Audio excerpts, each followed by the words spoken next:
পায়খানা করতে গেলে ব্যথা করে, সাথে রক্ত যায়, পায়খানার রাস্তায় গোটা গোটা কি যেন হয়েছে। সমাধান কি? আমি অনেক রোগী দেখেছি যারা দীর্ঘদিন ধরে এই রোগে ভোগার পরে আর না পেরে তবেই ডাক্তারের কাছে এসেছেন। কারণ এই রোগটা নিয়ে কথা বলতে আমরা অনেকেই লজ্জা পাই, তাই ক্রমশ রোগটা জটিল হতে থাকে। পায়ুপথের মুখ বন্ধ রাখতে সেখানে বেশ কিছু জিনিস একসাথে কাজ করে।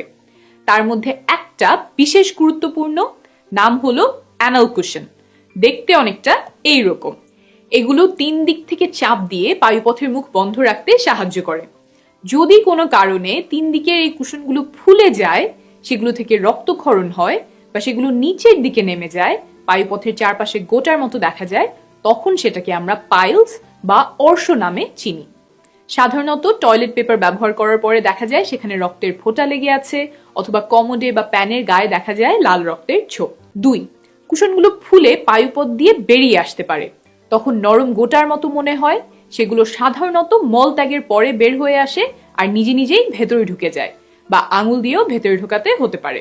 যদি পায়ুপথের বাইরে নরম গোটা থাকে, আঙুল দিয়েও ভেতরে ঢোকানো না যায় আর সেগুলোতে রক্ত চলাচল বন্ধ হয়ে যায়, তখন তীব্র ব্যথা হয়। সাধারণত এই তীব্র ব্যথা 1 থেকে 2 দিনের জন্য হয়।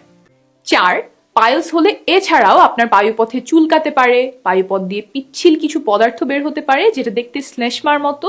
মলত্যাগ করার পরেও মনে হতে পারে যে পেট পরিষ্কার হয়নি, আবারও মলত্যাগ করতে হবে। পাইলসের চিকিৎসার একটা গুরুত্বপূর্ণ অংশ হলো কোষ্ঠকাঠিন্য দূর করা। আমরা সবাই এই ওষুধ কম বেশি চিনি, তবে সঠিক ব্যবহার অনেকের অজানা। প্যাকেটের গায়ে লেখা নির্দেশনা অনুযায়ী পরিমাণ মতো পানি নিয়ে ভালোভাবে গুলিয়ে নেবেন, যাতে শরবতটি দেখতে পরিষ্কার বা হালকা ঘোলা দেখায়। বানানোর পর রেখে দিবেন না, সাথে সাথেই খেয়ে ফেলবেন। অনেক রোগীর কাছ থেকে শুনেছি যে শরবতটি গুলিয়ে তারা রেখে দেয়, এটা কিন্তু সঠিক ব্যবহার নয়। রেফারেন্স নিচে দেয়া আছে। সাধারণত দিনে 2 বেলা খেতে হয়, খাবার খাওয়ার পরে খেলে সবচেয়ে ভালো।